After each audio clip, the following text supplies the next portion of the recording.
Bien, bonsoir. Donc, bonsoir, je vous remercie pour toutes les présentations que vous avez faites. Mais comment dire, moi, je suis un petit peu mal à l'aise pour commencer cette émission parce que on a par nature un devoir de retenue, un devoir de neutralité.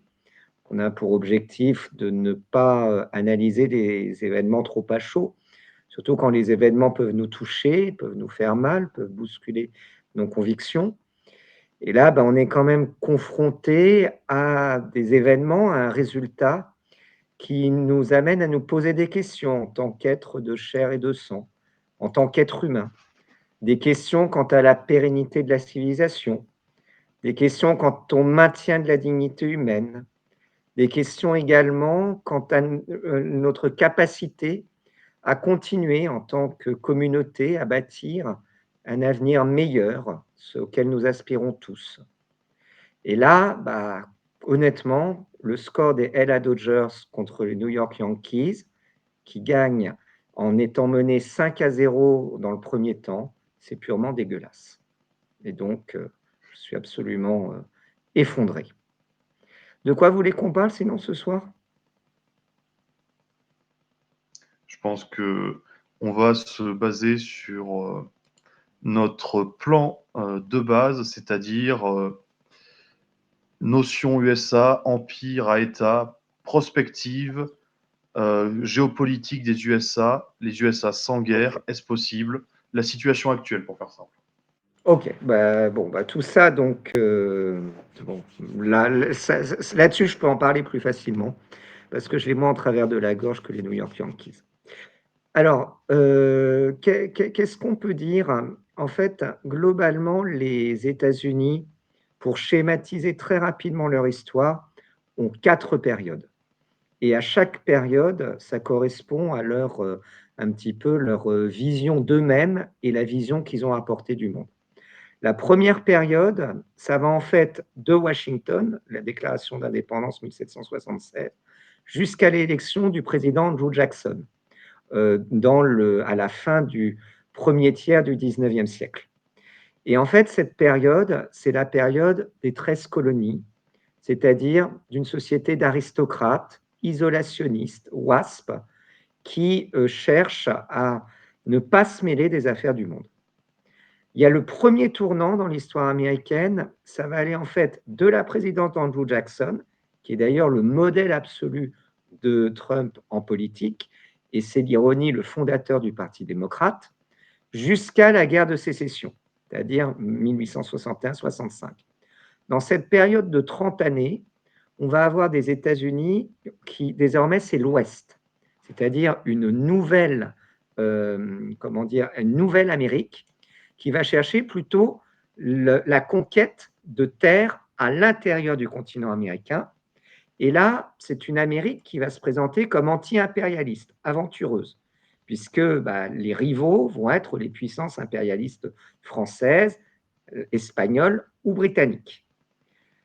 La guerre de sécession va clore ce chapitre, puisque à partir de ce moment-là, on va entrer dans ce que les Américains appellent le Gilded Age, l'âge d'or, qui va être la période allant de la guerre de sécession jusqu'à, pour simplifier, la Seconde Guerre mondiale. C'est le moment où les États-Unis, en fait, se bâtissent en tant que nation plutocratique, s'appuyant sur des grands trusts, les Rockefeller, les Carlyle, etc., etc. Et donc, c'est la naissance d'un État-nation qui va essayer de placer au cœur de sa logique le rêve américain, c'est-à-dire comment s'enrichir lorsque la frontière, le Far West, est mort. La Seconde Guerre mondiale va amener le basculement vers la quatrième étape des États-Unis, avec Roosevelt. On peut dire que les deux Roosevelt, Theodore Roosevelt au début du XXe siècle et Franklin Roosevelt à partir de 1933, ont essayé de lutter contre ces Robert Barons pour amener à une démocratisation des États-Unis, un renforcement de l'État fédéral américain. Et la Seconde Guerre mondiale va permettre à Franklin d'achever le travail, si j'ose dire, en créant l'État moderne américain, avec un complexe militaro-industriel, une banque centrale sous contrôle de l'État, et l'objectif va être désormais de faire des États-Unis une puissance messianique, une puissance qui a pour vocation de recomposer le monde, que ce soit par ses interventions militaires, par sa diplomatie multilatérale, par les politiques monétaires, accords de Bretton Woods, puis après les accords beaucoup moins généreux de la Plaza de 1985, lorsque le système de Bretton Woods vire trop à leur désavantage. Et cette Amérique messianique va s'effondrer avec la crise de 2008. Et elle ne s'en est jamais remise, d'une certaine manière, parce que la crise de 2008 sonne le glas des ambitions justement messianiques des États-Unis comme le seul modèle qui peut fonctionner à l'échelle de la planète. Et je crois que c'est dans ce contexte qu'il faut analyser Donald Trump, puisqu'en fait, de cette perte de confiance de la société américaine va arriver l'idée du déclin, en fait, de gérer le déclin américain avec deux options possibles. La première option, c'est l'option MAGA, Make America Great Again, où on va décliner en tant qu'empire, mais on va essayer de se sauver en tant que nation. Revenir aux États-Unis des années 50, des années 60, où les gens vivront mieux qu'après l'effondrement économique de 2008. Paradoxalement, comme vous l'avez indiqué, qui sont les gens qui sont séduits par cette option? C'est beaucoup plus que par le passé les latinos. Parce que s'ils viennent aux États-Unis, c'est pour s'enrichir dans une logique d'optimisme et dans une logique d'entrepreneuriat. Donc ça, c'est la première option. On peut dire que c'est l'option Trump. La deuxième option, ça va être l'option, alors j'aime pas le terme parce qu'il est très impropre, récupéré par les conservateurs de tout poil, mais l'Amérique woke, d'une certaine manière.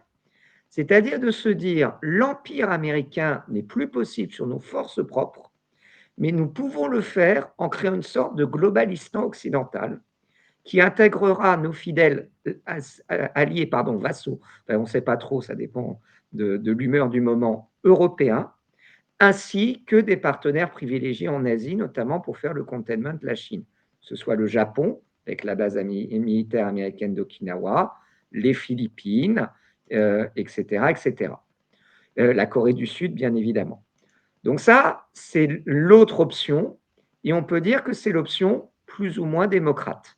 Recréer en fait un empire, mais qui ne sera plus purement américain, qui sera occidental.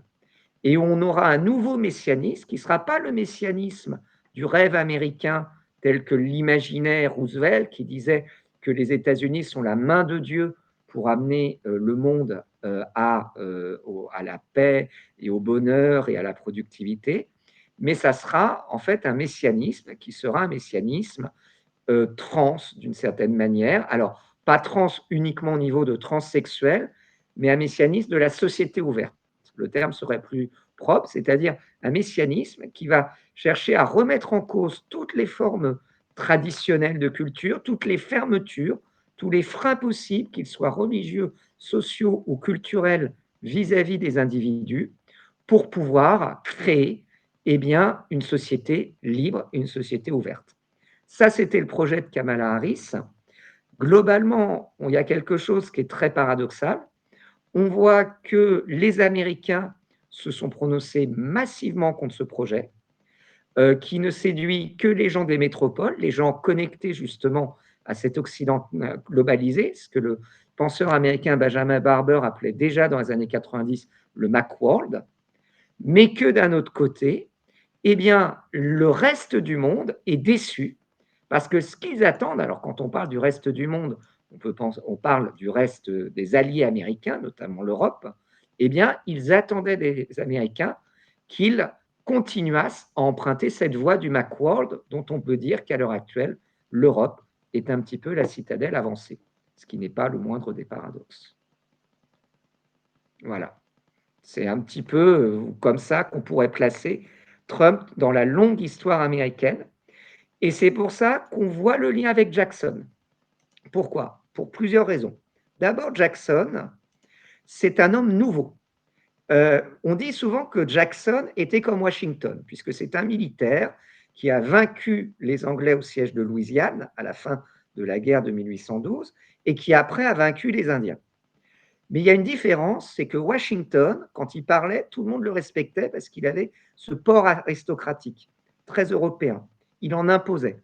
Là où Jackson est un homme de l'Ouest, un homme de la frontière, beaucoup plus rude, beaucoup plus également vivant que ne l'était le patriarche virginien un petit peu compassé. Donc dans cette perspective-là, on voit que Trump reprend ce moule de Jackson, puisqu'il symbolise un nouveau type d'Américain. C'est-à-dire qu'à l'Américain des années 80, 90, 2000, voire même 2010, qui est un Américain en fait de plus en plus virtuel, qui fonctionne via les réseaux sociaux, qui est un employé tertiarisé de bureau, qui est vraiment l'Américain en fait de l'Amérique messianique telle qu'elle est née après la Seconde Guerre mondiale. Trump, c'est un nouveau type d'homme, alors qu'on peut détester, qui malheureusement est un homme qui se répand. C'est l'homme qui n'a plus de surmoi. C'est l'homme qui, plutôt que de mettre la merde sous le tapis, comme le faisait Nixon, autre grand escroc, autre type absolument pas recommandable, et là-dessus, d'un point de vue moral, Trump et Nixon, par leur absence de moralité, se ressemblent beaucoup, mais Nixon mettait la merde sous le tapis. Là, on est face à une personne qui assume de peindre les murs de sa merde et d'en être ultra fier. Pourquoi? Parce que peindre les murs de sa merde, c'est montrer qu'on est quelqu'un de réel, qu'on est un vrai mec, qu'on est encore un vrai homme. Là où Kamala Harris apparaît comme une candidate très virtuelle, vous l'avez dit, qui est dans la communication, dont on ne sait pas vraiment ce qu'elle contrôle. Or, le truc, c'est que ce qu'on remarque, c'est qu'une bonne partie des Américains veulent de la vérité. C'est pas un hasard si c'est la génération qui a été fascinée il y a 20 ans par la télé-réalité. La télé-réalité, c'est des mecs qui ne sont pas recommandables, qui sont crétins, qui ont une absence de morale, une absence de surmoi, mais qui jouent la réalité. Et souvent, je pense que les commentateurs s'interrogent sur pourquoi pour lui. C'est quand même assez fascinant quand on regarde sa vulgarité, sa violence, les affaires qu'il a au cul. Alors bien sûr, il y a une forme de chasse aux sorcières, mais c'est le jeu. C'est quand même quelqu'un qui donne le bâton pour se faire battre. On se rappelle qu'il avait percé à la primaire des Républicains en 2016, lorsque, mis en difficulté par une journaliste qui lui avait posé des questions méchantes, il avait tweeté « Elle m'avait fait chier parce qu'elle avait ses règles ». Là encore, c'est quand même un truc qui montre la réalité du caractère assez ordurier du personnage. Mais en fait, les gens aiment ça maintenant parce qu'il y a une volonté de revenir au réel, qu'on revoit avec les youtubeurs, qu'on revoit avec tout ça, cette volonté d'être réel. Et je crois que peu importe ce que disent les médias sur Trump, c'est même pas que les gens n'aiment pas les médias. C'est pas ça qui fait qu'ils vont continuer à voter Trump, même s'il met un nez rouge et qu'il se met à marcher sur les mains. C'est qu'ils se disent, lui, ce type, il est vrai. Et ok, je suis pas d'accord avec lui, je sais pas trop ce qu'il va faire, mais il est vrai. Et dans un monde de simulacres, dans un monde de pantins, dans un monde d'automates, eh bien, en fait, ce que veulent les gens, c'est une étincelle de réalité et de véracité. C'est un peu comme ça que j'interprète ce succès quand même électoral assez étonnant en termes de voix, quand on voit que le bilan du personnage n'a quand même pas été si extraordinaire que ça, même pas du tout lors de son premier mandat, et que sa campagne a quand même été assez médiocre. Il faut quand même être honnête. C'est un type, il se fait éclater en débat face à Kamala Harris. Alors, quand vous êtes dans cette situation, on ne va pas vous présenter comme un foot de guerre. Hormis Voilà. la petite boutade de fin qu'on aura pu tous remarquer. Je remercie Gauthier pour ce long exposé très dense que j'aurais bien évidemment été incapable de réaliser. Mais étant moi-même un enfant de la vidéosphère, comme dirait Régis Debray, et un enfant de la société de l'image, j'ai peut-être un regard un peu plus différent par rapport à Donald Trump et par rapport à ce qu'il peut ou ne peut pas porter aux États-Unis dans leur forme actuelle en tant qu'État ou en tant qu'empire. Empire étant vu non pas au sens impérial classique, mais au sens d'une entité de domination sur un espace et de prédation en perpétuel, en perpétuel appétit de ressources, d'énergie et de pouvoir. Mais jusque-là, passons. Pour moi, Donald Trump, c'est quelque chose d'assez simple. C'est en quelque sorte, à l'image de ses électeurs, j'entends, une synthèse de la société américaine de son temps. C'est-à-dire que lui a connu la société américaine du showbiz, des grands galas de boxe, du MMA, du cinéma, comme vous l'avez cité dans Maman, j'ai raté l'avion. C'est un type qui a organisé un nombre incalculable de combats de boxe. C'est un type qui a aidé Dana White à monter l'UFC. C'est quelqu'un qui est habitué des scandales, du showbiz, les Miss Univers, tout ça. C'est quelqu'un qui aime l'image et c'est quelqu'un qui aime être le trublion de notre époque. Parce que c'est sa génération et il a su en profiter. Après coup, je me dis, bon, Trump, c'est un spectacle. C'est pour ça que tout à l'heure, je l'ai qualifié de plus grand troll de l'histoire. C'est-à-dire qu'il se moque, il raille, il retourne, il cavale, il se hausse, il se toise, et à la fin, il gagne. Ridicule, mais il gagne. Cependant, étant un animal beaucoup moins porté sur le lyrisme que vous, et beaucoup moins cultivé, je l'entends, je vais quant à moi me contenter de quelques données pour essayer de donner aux spectateurs une petite idée pour moi de l'impossibilité qu'a l'élection, ou même le fait politique pour les États-Unis dans leur situation actuelle. Encore une fois, je précise que j'entends par nation un espace délimité par une frontière qui respecte l'intégrité de ses voisins, les définitions habituelles, une frontière, un peuple, un État structuré et une volonté de vivre ensemble. Voilà. Juste la notion impériale, simple, expansion, pas de frontières, conquête. Premièrement, je vais partir d'un constat simple. Les États-Unis, c'est le troisième pays le plus peuplé de la planète avec 330 millions d'habitants. J'arrondis, mais voilà. Troisième pays le plus grand de la planète en taille, superficie. Mais pour 4% de la population mondiale, ils consomment 15% d'énergie brute. Avec une balance commerciale de moins 945 milliards. Voilà, c'est-à-dire que c'est posé maintenant. Surconsommation énergétique, déficit commercial. Après, on vous dira le privilège exorbitant du dollar. Pour faire simple, Ouais. Mais tu as monnaie des du limites. monde, voilà, monnaie du monde, 10 000, d'après Jacques Sapir, il me semble, je vous laisse corriger Gauthier si jamais je me trompe, 10 000 milliards de dollars chaque année rentrent aux États-Unis grâce au dollar.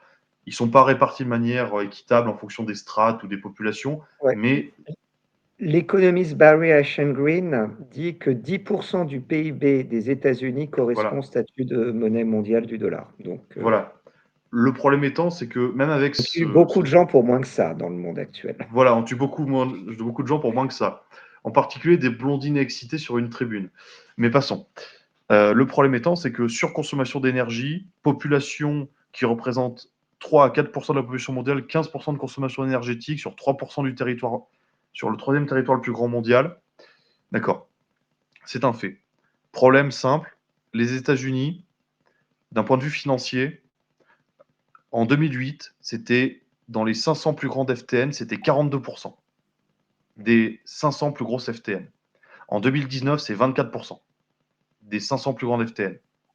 Encore une fois, je me base sur les chiffres du rapport annuel. Les chiffres sont de 2019 parce que j'en ai pas de plus récent. Autre point, entre Firmes 2009 et 2000, transnationales, hein, FTN, oui, c'est-à-dire en fait, les firmes qui sont plus puissantes que les États désormais, exactement. avec des chiffres d'affaires supérieurs au budget des États. Autre point que je souhaite faire entrer en ligne de compte, entre 2009 et 2019, plus 5% de consommation d'énergie pour les seuls États-Unis, qui sont eux-mêmes le premier consommateur d'énergie de la planète, devant la Chine en ratio par habitant. D'accord? Alors que sur l'ensemble de la planète, ça a augmenté de 21% sur la même période. Alors vous allez me dire, oui, 5% pour 21, oui, mais premier consommateur de la planète. Oui. C'est-à-dire que les États-Unis, un Américain, c'est 2 fois la consommation énergétique d'un Français et c'est 3 fois la consommation énergétique d'un habitant de la planète. D'accord? Oui. Jusque-là, c'est clair. Simplement, rien qu'avec ces paramètres-là, je me dis, de point de vue purement matériel, Trump n'a pas la possibilité, à court terme, j'entends, hormis miracle ou relèvement économique ou changement de mentalité, parce que comme vous l'avez expliqué, ça date de plusieurs siècles, je vais dire même d'une volonté manifeste, si vous comprenez le clin d'œil. C'est-à-dire Bien sûr. que vous ne pouvez pas leur dire du jour au lendemain de changer cette façon-là d'exister. En 4 ans, c'est pas possible. Surtout qu'on leur promet de continuer à la conserver. Make America Great Again, Voilà. c'est l'image de la bagnole et de la meuf dans la bagnole qui tient le Coca-Cola. Oui, et Trump en est le paroxysme. Miss America, milliardaire, enfin la totale. Juste quelques points cependant pour relativiser ce problème. Le budget militaire américain. D'accord? Parce que empire veut dire armée.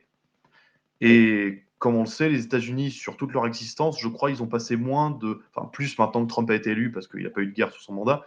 Je parle sous votre contrôle encore une fois, il me semble que sur toutes leurs années d'existence, ils ont passé moins de 20 ans en paix.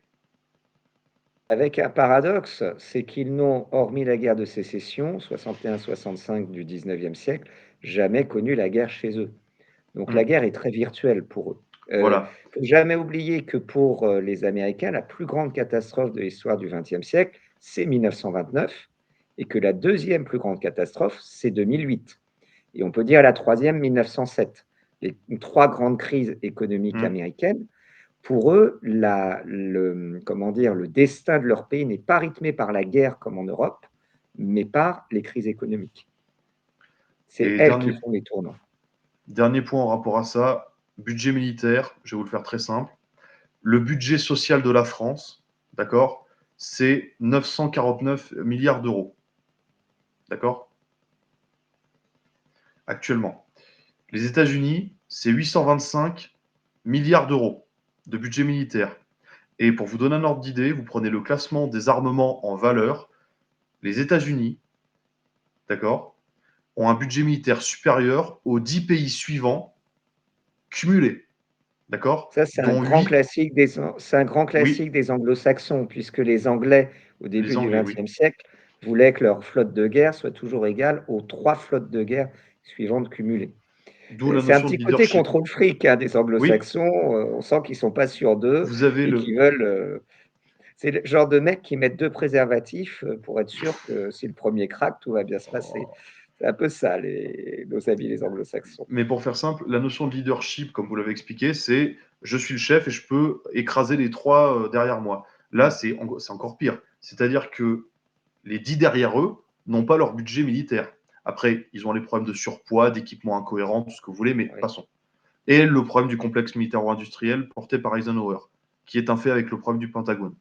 Encore une fois, je ne nie pas, mais vous êtes la Et que première Trump puissance. avait évoqué lors de sa première campagne en Oui. 2016, moi, c'est la chose qui me marque, c'est qu'il y avait toute cette rhétorique de critique contre ce qu'il appelait le deep state, l'État profond, qui en fait est un véritable vampire qui vampirise eh bien, beaucoup de budgets américains et qui explique l'inefficacité des programmes d'armement. Les Américains, pour faire un avion comme le Rafale français, ils ont besoin de beaucoup Oui. plus de budget et pour un résultat pas forcément extraordinaire. Ce deep state, cet état profond qui n'est pas une théorie du complot, puisqu'Emmanuel Macron, quelques années plus tard, l'avait évoqué lors de la conférence officielle des ambassadeurs de France en parlant de l'état profond. Il faut bien comprendre ce que c'est l'état profond, ce n'est pas un complot. C'est en réalité un ensemble, une épaisseur d'administrations qui sont tellement imbriquées les unes contre les autres et tellement également parfois à ne pas savoir ce que le bras droit fait lorsqu'on est le bras gauche, qu'elles n'arrivent pas, en fait, le politique n'arrive pas à leur donner une inflexion. Le politique n'arrive pas à les manœuvrer. Et cet État profond américain, l'exemple le plus célèbre, c'était quelqu'un qu'on appelait Maître Yoda dans le complexe militaro-industriel, qui s'appelait Marshall de son vrai nom, et qui était là de 1945 jusqu'à, je me rappelle bien, le milieu des années 2000. En gros, depuis 60 ans, il était chargé de faire la prospective militaire de l'armée américaine. Alors je peux vous dire que les présidents, il les voyait passer comme on voit passer les feuilles mortes en automne, quoi. Ça ne le motivait pas, enfin, ça ne l'inquiétait pas vraiment. Donc, pour toutes ces raisons-là, Trump, en 2016, attaquait vraiment le deep state dans sa rhétorique. Là, à part attaquer les Haïtiens cannibales ou Liz Cheney, je trouve qu'il a été beaucoup plus modéré sur ces questions-là pendant la campagne, ce qui m'amène à penser qu'il ne faut jamais oublier une chose aux États-Unis, et pour rebondir sur ce que vous dites, et après, voilà. En fait, le gros problème des États-Unis, bon, tous ces chiffres sont aberrants, montrent que les États-Unis n'ont pas d'avenir, mais on pourrait donner à peu près l'équivalent pour les Anglais, on pourrait donner l'équivalent pour les Français, pour les Allemands, en gros pour tous les pays occidentaux. Le drame de tous les pays occidentaux, c'est qu'ils ont un système économique néolibéral qui a bien fonctionné dans les années 80 et qui s'appuie sur 4 leviers. La politique budgétaire, la politique commerciale, la politique monétaire et la guerre, les dépenses militaires. En gros, c'est les 4 budgets du néolibéralisme qui s'appuient également sur des taux d'intérêt bas. Ces politiques fonctionnaient dans les années 80, au temps de Reagan. Elles fonctionnaient coup-ci, coup-ça dans les années 90, au temps de Clinton. À partir d'Obama, elles commencent à partir en vrille. Et en fait, que ce soit des démocrates, que ce soit des républicains, ils continuent comme des malades à actionner les braquets néolibéraux qui ne répondent plus.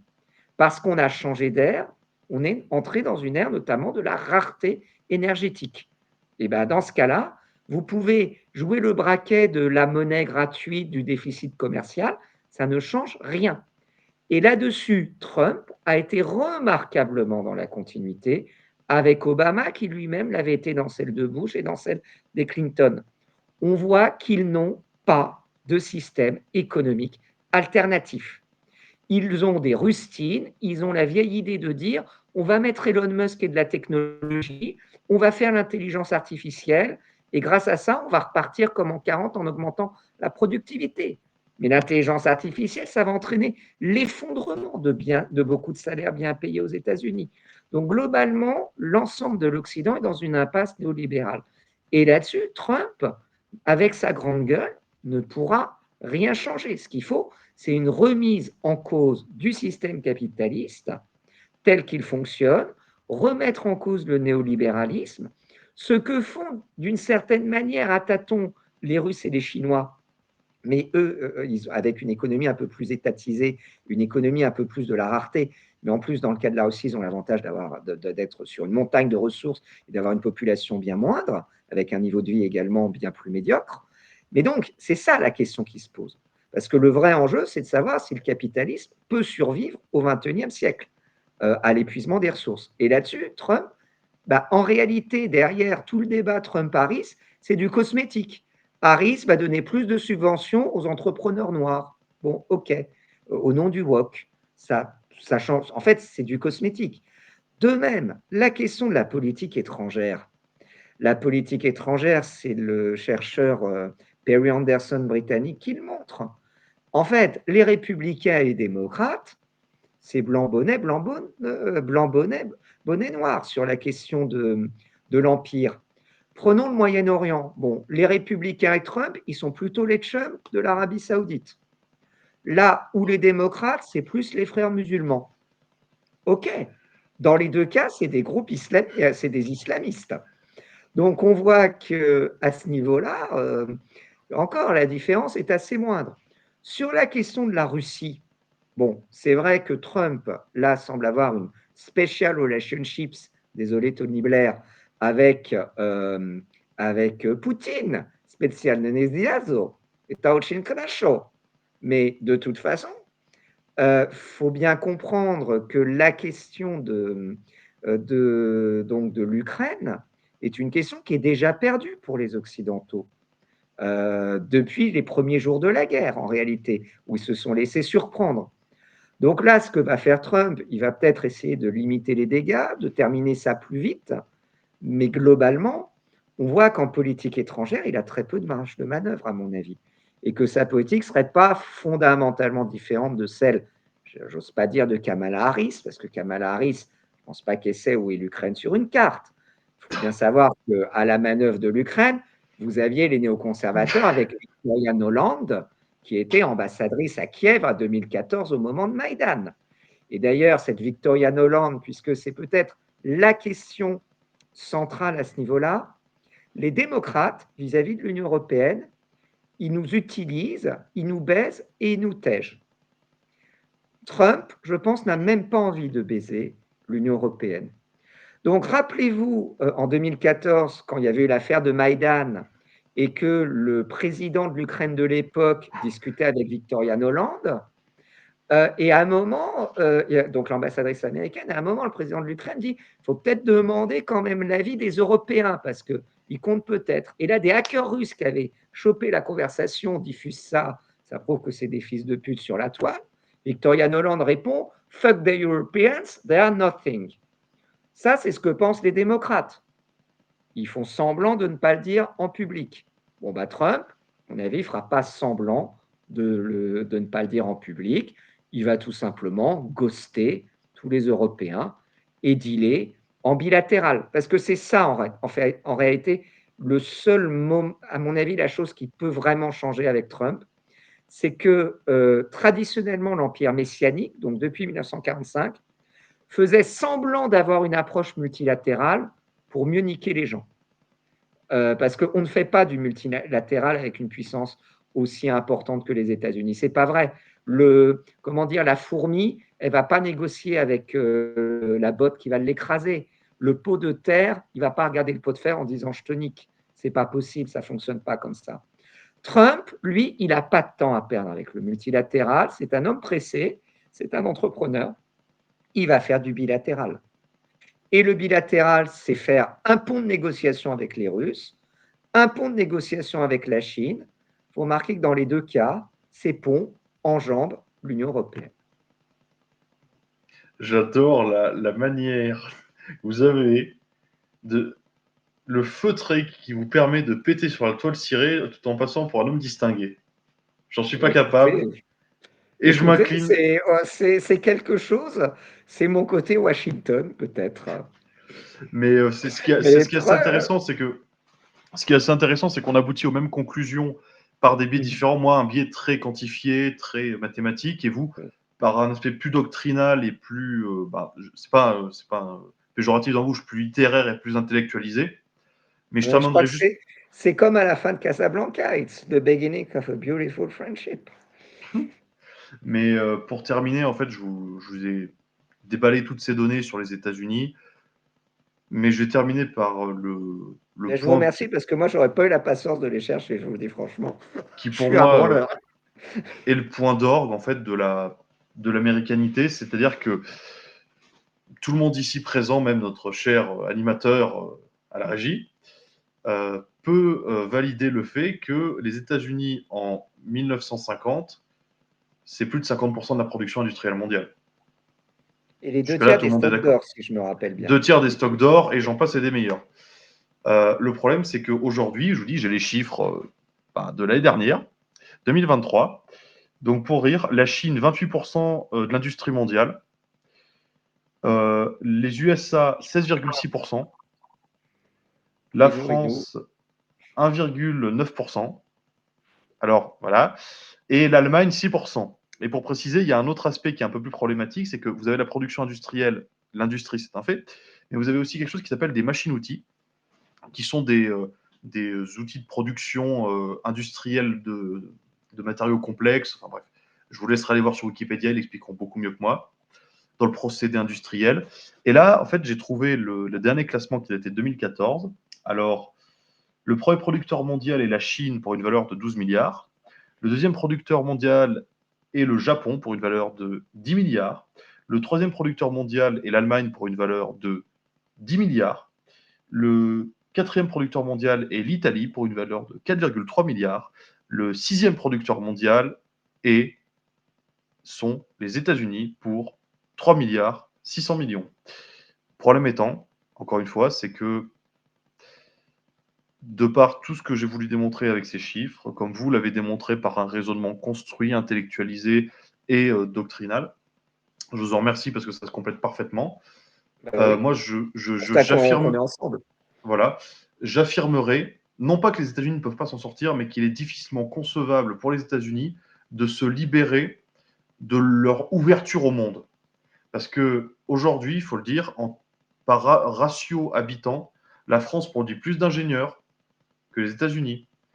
Le procédé industriel américain est lié aux pays de l'extrême-orient occidental, c'est-à-dire Japon, Corée, Taïwan, microprocesseurs taïwanais, très clair.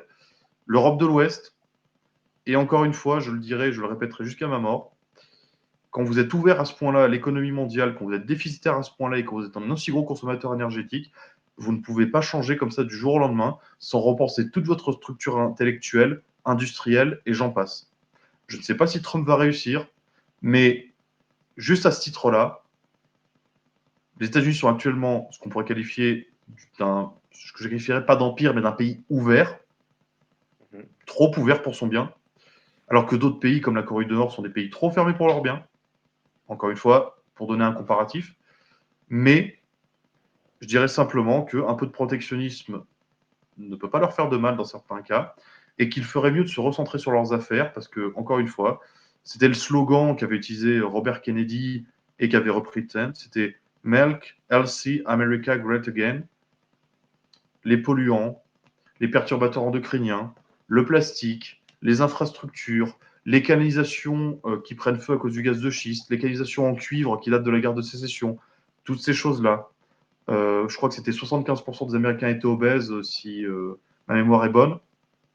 Les problèmes de diabète, les problèmes de thyroïde, j'en passe. Et Et puis encore les une fois, problèmes de l'empoisonnement systématique via le voilà. complexe agro-industriel, qui n'a Et strictement on rien n'en à voir parlera avec jamais le assez. complexe européen. Le scandale des opioïdes qui a tué plus d'Américains que la guerre du Vietnam. Et on le répétera jamais assez. Mais tout ça fait que, selon moi, il faut cette volonté de se recentrer est très difficile, pour pas dire impossible, mais pour leur survie est nécessaire. Et encore une fois, je le dis et je le répète, j'ai aucune animosité à leur rencontre, mais il faut admettre que l'avantage avec Trump, c'est que s'il se limite à ses problèmes structuraux internes, eh ben, pour nous, ça veut dire que on va éviter une nouvelle période à la Bush, c'est-à-dire de guerre permanente, de guerre contre le terrorisme, d'opération NSA avec l'espionnage, etc. Pour eux, c'est très simple. Qu'ils foutent le bordel chez eux, c'est leur droit. Je leur souhaite pas de mal, je leur souhaite d'aller de l'avant et d'aller mieux. Mais j'aimerais surtout qu'ils évitent de foutre le bordel dans les zones qui peuvent influer sur des populations qui n'ont rien demandé. Voilà, je Alors conclue là-dessus. là-dessus, moi, je serais un peu plus pessimiste parce que faut jamais oublier que c'est un de nos partenaires commerciaux majeurs. Donc en réalité, s'ils font du protectionnisme ou s'ils donnent un coup de fouet à leur industrie, ça va être l'Europe qui va le payer par sa désindustrialisation. D'autant Je, plus que l'énergie, nous allons avoir une énergie très chère à cause de la guerre en Ukraine, puisque le gaz russe, pas bien, méchant, ça va être plus difficile. Donc là, ce qu'on voit vraiment se mettre dans une configuration, c'est que l'Europe non seulement va être ignorée, mais qu'elle va être très probablement saignée à blanc. Et là, moi, c'est toujours un peu la question qui m'interroge, c'est dans tous les milieux un peu conservateurs, on va dire, allez, la droite, c'est news. Tout le monde se paluche sur Trump. Ah putain, Trump, il lutte contre les ethnomathématiques, il lutte contre le wokisme. J'ai fait des interviews avec des responsables éducatifs, notamment un proviseur d'un lycée du Vermont qui avait écrit un livre, tout un programme Woke is not enough. Quand je lui parle des ethnomathématiques, il ne connaît pas. C'est un truc ultra minoritaire aux États-Unis, mais qui est pris sous une loupe grossissante par les conservateurs en Europe. Et donc, il y a toujours cette idée de dire, ouais, putain, Trump, il est sympa parce qu'il n'aime pas les woke. Avec le fantasme que les woke seraient présents en Europe, là encore, par rapport à ce qui existe aux États-Unis, je pense qu'on a un large chemin à parcourir. Mais en réalité, Trump, alors peut-être qu'il va supprimer les toilettes transgenres dans les collèges américains, ça va peut-être faire plaisir à des gens.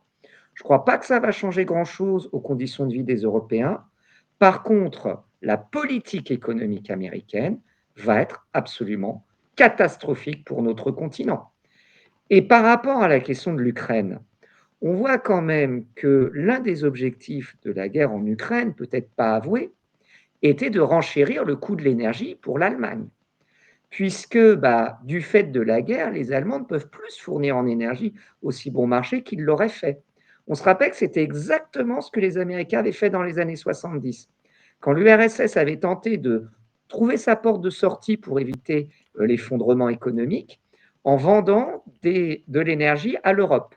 Boum, les Américains avaient créé toute la rhétorique anti-totalitariste pour dire on ne va pas acheter de l'énergie à ces bâtards. La guerre en Ukraine, c'est le même coup qu'on nous rejoue de manière un peu plus virile et avec un peu plus de morts, 40 ans plus tard à peu près. Mais là, le pire de la situation qui peut arriver pour les Européens, c'est une paix en Ukraine qui laisse l'Ukraine comme un État lambeau que les Européens vont devoir refinancer, dont les Européens vont devoir refinancer la construction, avec l'impossibilité d'avoir de l'énergie russe et avoir une industrie européenne qui est grévée d'un point de vue des coûts par ce renchérissement de l'énergie, alors que les Européens se réarment, que les Américains se réarment technologiquement. On va devenir le tiers-monde de la planète. Le rapport Draghi, si je me rappelle bien, du début d'année, le fait qu'il fallait réindustrialiser l'Union européenne, ça ne va pas suffire, hein, je vous le dis franchement. On va vers la catastrophe. Mais il n'aime pas les wok. Tant mieux. Alors, je dirais encore une fois que c'est peut-être un biais personnel, mais il y a encore une dizaine ou une quinzaine d'années, et je terminerai là-dessus parce que j'ai pas envie de vous faire perdre votre temps, ni vous ni à nos spectateurs qui nous écoutent depuis quand même assez longtemps. C'est-à-dire que, il me semble qu'il y a à peu près 15 ans, la France faisait d'énormes marges sur le commerce avec les États-Unis.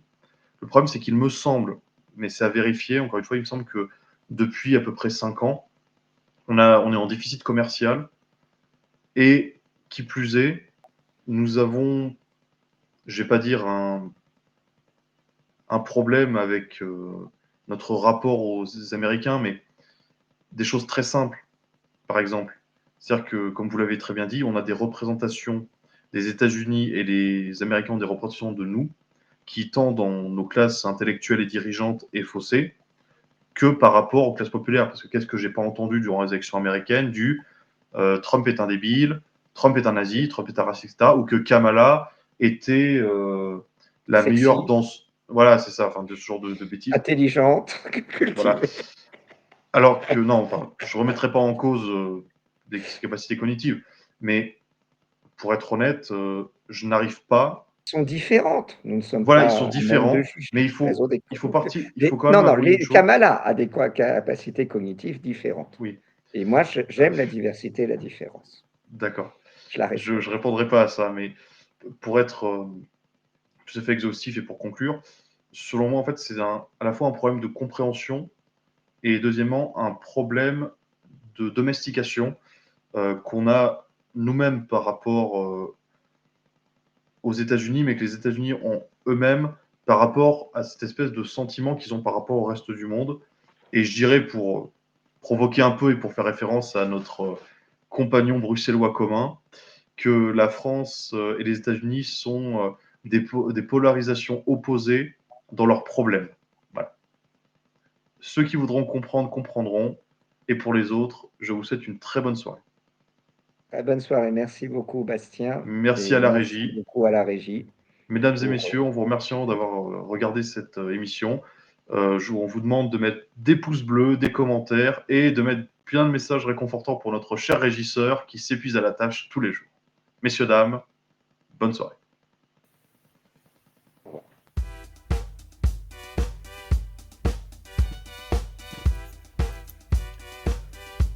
Dans la dissociété des dysphories contemporaines, il faut garder son esprit critique, soutenir la zone libre, s'abonner à ses réseaux et partager. Dans la société des crises en dissolution, être dans la zone libre, c'est passer du constat au combat.